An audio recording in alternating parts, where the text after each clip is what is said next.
साथियों, आप सभी का स्वागत, अभिनंदन, वंदन एक बार फिर से पॉडकास्ट रेडियो के एक नए एपिसोड में।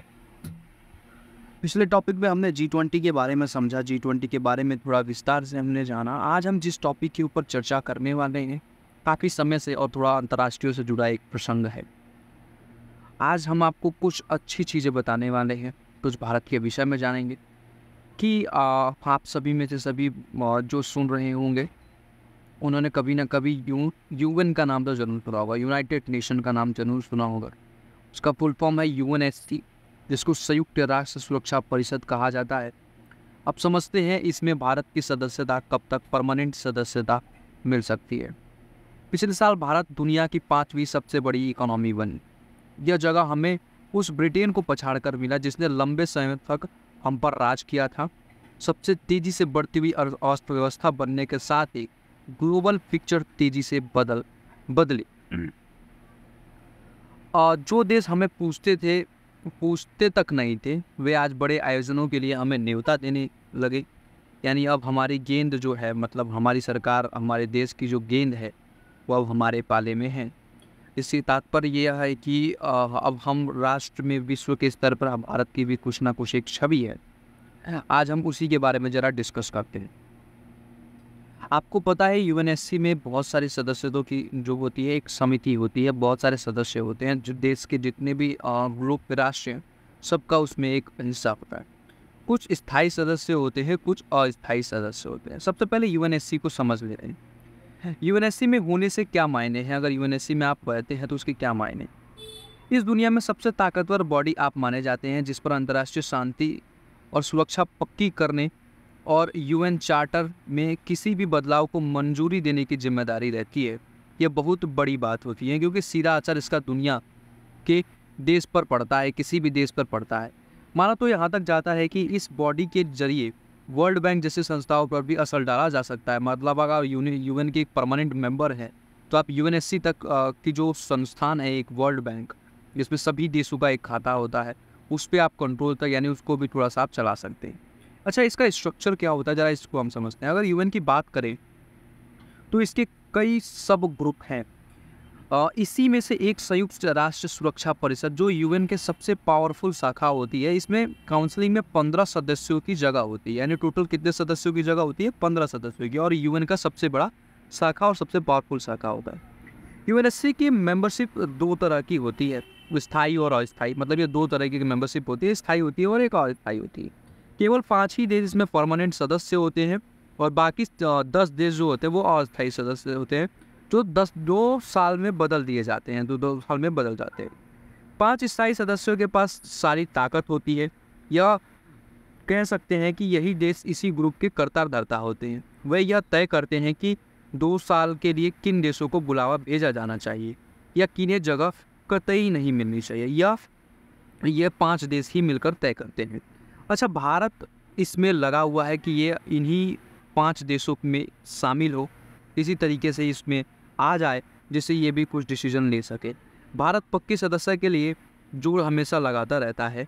अगर आप भारत की बात करें तो अभी तक 8 बार इस क्लब के नॉन परमानेंट मेंबर रह चुका है। बीते साल ही उसकी सदस्यता खत्म हुई है, लेकिन अब यूएनएससी की तस्वीर में कुछ नया हो सकता है। इस समय अब कुछ नया हो सकता है। असल में भारत लंबे समय से इस बात पर जोर देता रहा है कि ग्रुप में परमानेंट सदस्यों की संख्या बढ़नी चाहिए, क्योंकि जब से यह यूएनएससी बना है तब से अब तक काफ़ी देश ताकतवर बन चुके हैं, लेकिन अभी भी ये 5 ही सदस्य हैं। भारत एक तरह से अपनी बात कर रहा था। विदेश मंत्री एस जयशंकर ने खुद कहा था कि देश जल्द ही सुरक्षा परिषद का स्थायी सदस्य बन सकता है।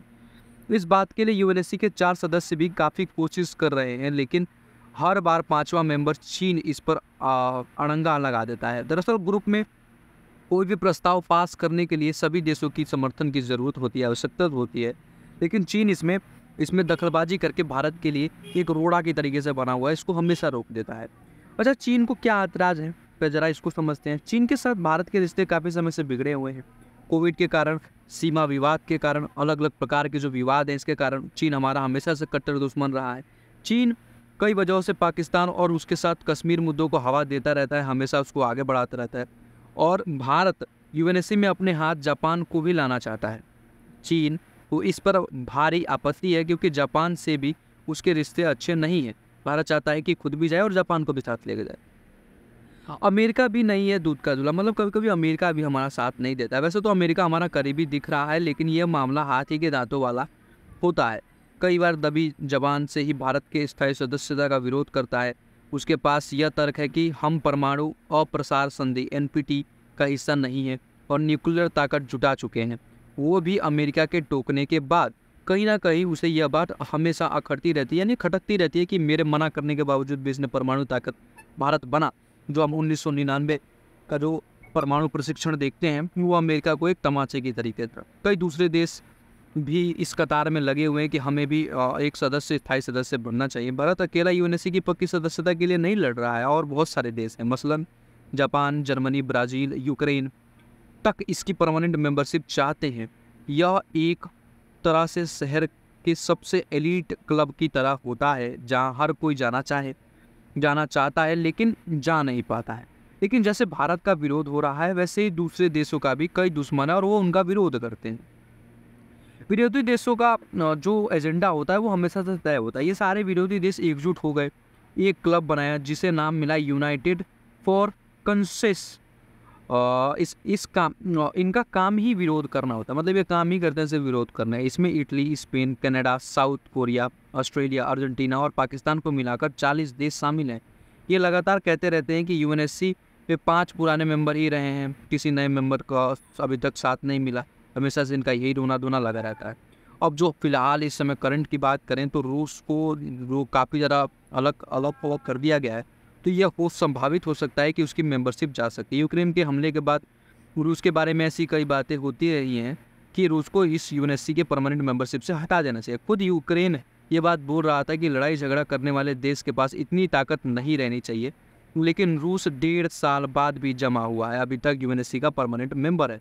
असल में ये दिक्कत है कि UNSC के पास ऐसी ताकत नहीं है कि परमानेंट सदस्यों को वो कभी हटा सके।